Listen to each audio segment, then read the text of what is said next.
Halo guys, balik lagi dalam channel gua. Guys, untuk video gua hari ini, gua ingin menceritakan kisah dan kasus yang baru saja terjadi yang membuat warga Bogor gempar tentang penemuan tubuh seorang pria di bawah jembatan. Siapa pria ini dan apa yang melatar belakangi kejahatan ini? Yuk kita simak videonya.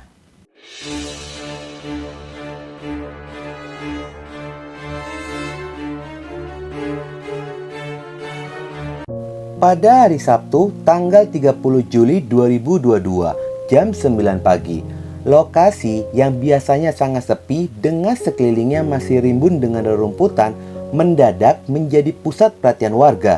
Lantaran jembatan Kampung Arca, kawasan wisata Curug Ciberem, Desa Sukawangi, Kecamatan Sukamakmur, Kabupaten Bogor, heboh dengan penemuan tubuh seorang pria di bawah jembatan. Penemuan ini berawal ketika wisatawan sedang melakukan selfie di atas jembatan. Tanpa sengaja dia melihat ke bawah jembatan. Disitulah dia baru menyadari ada tubuh seseorang berada di sana. Wisatawan itu pun berlari dan melaporkannya ke warga, yang langsung diteruskan kepada ketua RW dan segera melaporkannya kepada pihak kepolisian. Polisi yang mendapatkan laporan itu pun segera ke lokasi untuk melakukan olah TKP. Pada saat polisi melakukan identifikasi korban, polisi tidak menemukan adanya identitas diri dan polisi pun mengidentifikasinya sebagai Mr. X. Tubuh tersebut menggunakan celana panjang jeans berwarna hitam, baju kaos berwarna hitam, dan memakai jaket berwarna biru muda. Dari hasil olah TKP sementara, diduga kuat tubuh tersebut adalah korban pembunuhan. Terlihat dari kondisi tangan yang terikat dan adanya jeratan pada leher korban.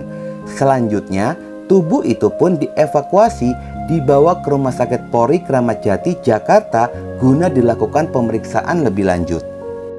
Dari hasil pemeriksaan polisi mengidentifikasi korban yang diketahui jika korban bernama Ahmad Nurholis, kelahiran Pati, 20 April 1987. Korban tinggal di Desa Riam Berasap Jaya, Kecamatan Sukadana, Kayong Utara, Kalimantan Barat.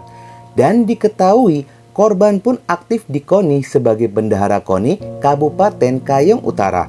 Korban pun diketahui sangat dekat dengan para atlet. Salah satunya petinju nasional yaitu Daud Chino Jordan. Kabar ini pun banyak yang tidak menyangka korban meninggal dunia secara tidak wajar. Lantaran korban ini dikenal sebagai sosok yang periang dan humoris, kerap melontarkan candaan yang mampu membuat semua orang tertawa. Di dalam pergaulan pun korban dikenal sangat supel dan mudah akrab dengan orang lain. Setelah selesai menjalani pemeriksaan, korban pun segera dikembalikan kepada pihak keluarga dan langsung diterbangkan ke kampung halamannya untuk disemayamkan. Tiba di rumah duka pada hari Senin 1 Agustus 2022 malam harinya. Kedatangan korban disambut isak tangis keluarga dan kerabatnya yang sangat kehilangan sosoknya dan langsung disemayamkan setibanya di rumah duka.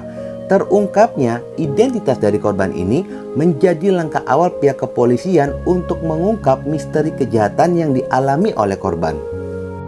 Dari keterangan sahabatnya, Daud Jordan sempat berkomunikasi dengan korban pada tanggal 19 Juli 2022. Kala itu, korban berpamitan ingin pergi ke Pati, Jawa Tengah, tanah kelahirannya, untuk satu urusan.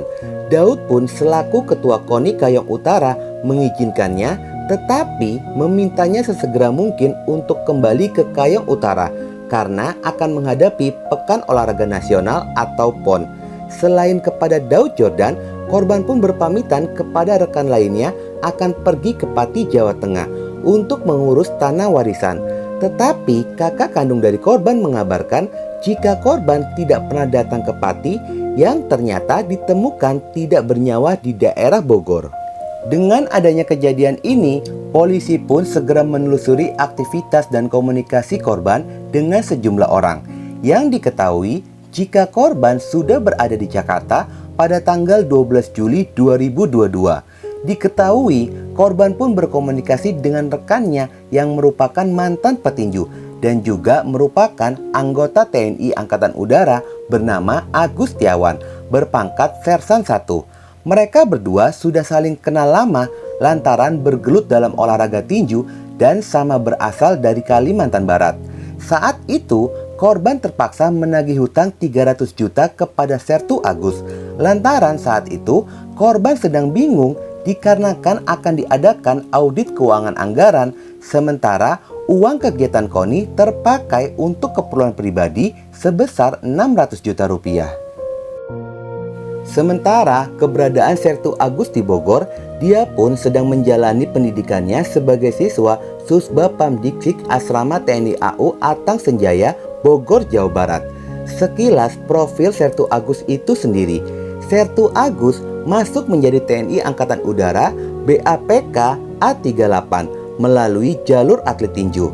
Setelah menjalani pendidikannya, dia pun ditempatkan di Dispam Sanau sebagai pembina olahraga tinju TNI Angkatan Udara.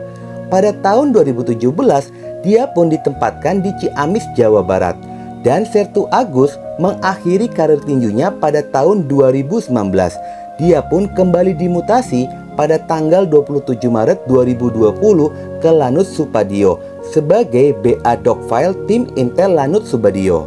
Sertu Agus telah memiliki seorang istri bernama Yesi Karlina Sari dan telah dikaruniai 2 orang anak.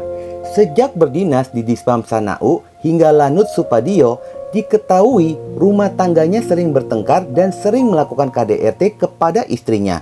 Di tengah Sertu Agus sedang menjalani pendidikannya, pada tanggal 9 Agustus 2022, Satuan Polisi Militer Lanut Atang Senjaya mendapatkan laporan dari anggota kepolisian Bogor jika Sertu Agus terlibat menjadi otak pembunuhan kepada seorang pria yang tubuhnya ditemukan pada tanggal 30 Juli 2022. Adanya laporan itu pun, pihak polisi militer TNI Angkatan Udara segera berkoordinasi dengan pihak terkait di dalam kesatuannya. Hingga akhirnya Sertu Agus pun diamankan pada jam 02.20. Terungkapnya otak pembunuhan ini berawal dari keberhasilan pihak kepolisian menangkap 3 pelaku pembunuhan yang diketahui mereka berasal dari sipil. Dari interogasi itulah jika mereka hanya diminta bantuannya oleh Sertu Agus dengan iming-iming uang 12 juta rupiah, membantunya untuk membunuh Bendahara KONI Kayong Utara, yaitu Ahmad Nurholis. Dari hasil interogasi kepada Sertu Agus, dia pun mengakui perbuatannya jika dialah pelaku, eksekutor, dan otak pembunuhan. Dari interogasi itu, pelaku pun menceritakan bagaimana awal kejadian itu terjadi. Pelaku Sertu Agus yang sedang menjalani pendidikannya merasa risih dengan kedatangan korban yang terus-menerus menagih hutangnya. Sementara korban pun memiliki masalah di dalam keorganisasian KONI karena menggunakan anggaran keuangan sebesar 600 juta rupiah untuk kepentingan pribadinya. Sertu Agus menawarkan solusi kepada korban untuk membuat uang palsu dari kenalannya. Korban pun yang sedang kebingungan akhirnya menyetujui saran dari sahabatnya tersebut. Berselang beberapa hari, Sertu Agus pun menemui Api Ansori, Deden Suherman, dan Rian Hidayat. Mereka pun sudah saling kenal sebelumnya ketika Sertu Agus masih berdinas di Mabes TNI Angkatan Udara. Dari percakapan itu, Sertu Agus meminta bantuan kepada ketiga pelaku untuk membantunya menghabisi nyawa dari korban dengan imbalan 12 juta rupiah. Rencana itu pun sudah dimatangkan selama 2 minggu lamanya sebelum para pelaku melakukan eksekusi kepada korban. Pada hari Jumat, tanggal 29 Juli 2022, pagi harinya, Sertu Agus menyuruh ketiga pelaku untuk membeli karung goni, tali ripet, dan baf penutup muka. Pada malam harinya, jam 21.00, Sertu Agus menjemput para pelaku di perempatan Mabes TNI Cilangkap, yang selanjutnya mereka pun menuju ke arah Bogor. Pada jam 22.00, mereka tiba di Bogor lalu menjemput korban di Alfamidi, daerah Semplak. Api sebagai driver, Sertu Agus duduk di samping driver. Sementara korban duduk di belakang diapit oleh pelaku Deden dan Rian. Mereka pun menggunakan tol Bor Cibubur Jonggol. Pada saat di perjalanan, mereka sempat mampir ke sebuah warung untuk makan mie instan. Setelah itu, mereka melanjutkan perjalanan. Tetapi kepergian kedua, formasi duduk dari Sertu Agus berubah. Dia berpindah duduk di bagian bangku paling belakang mobil.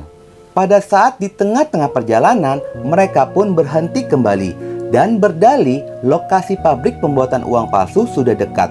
Posisinya berada di atas gunung. Lantaran korban adalah orang baru, korban pun harus ditutup wajahnya dan diikat tangannya. Khawatir dia akan menghafalkan jalan dikarenakan lokasinya sangat rahasia. Korban tidak merasa curiga dikarenakan korban ini sudah mengenal dekat Sertu Agus. Dia pun mengikuti perintahnya. Deden langsung melakukan tugasnya untuk menutup wajah dan mengikat tangan dari korban. Pada saat perjalanan itu diteruskan, tepatnya pada jam 3 pagi, pada tanggal 30 Juli 2022, tiba-tiba saja Sertu Agus langsung memiting leher korban dari belakang, hingga korban pun tidak sadarkan diri.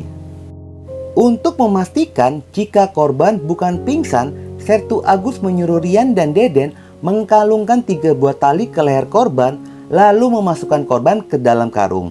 Dan di jembatan Ciberem, Desa Sukawangi, Sertu Agus memerintahkan untuk membuang tubuh korban. Setelah itu, mereka pun pergi mengarah ke Tegal, Jawa Tengah. Dan di tengah perjalanan di wilayah Bandung, Sertu Agus mengambil uang di ATM korban, lalu membagikan uang masing-masing 2 juta rupiah.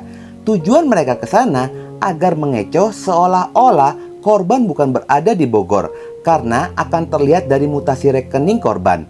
Selain itu, tas korban yang berisikan baju dibuang, HP serta laptop korban pun dibakar. Kasus ini pun masih berjalan di ranah pihak kepolisian dan polisi militer TNI Angkatan Udara. Keempat pelaku sudah dipastikan terjerat dengan pasal pembunuhan berencana dengan ancaman hukuman mati atau seumur hidup. Terlebih Sertu Agus, jika melihat beberapa statement dari Panglima TNI Jenderal Andika selalu mengedepankan hukum dan tidak pandang bulu kepada anggotanya yang melanggar hukum, baik perwira hingga tamtama. Ada kemungkinan besar otak pembunuhan akan terkena vonis mati. Dan gua pribadi pun sangat setuju, terlebih Sertu Agus merupakan aparat negara yang seharusnya tugasnya menjaga keamanan, malahan membuat tercorengnya citra TNI, terlebih TNI Angkatan Udara. Oke guys, sekian dulu video gua hari ini dan jangan lupa ikuti terus video gua. Oke?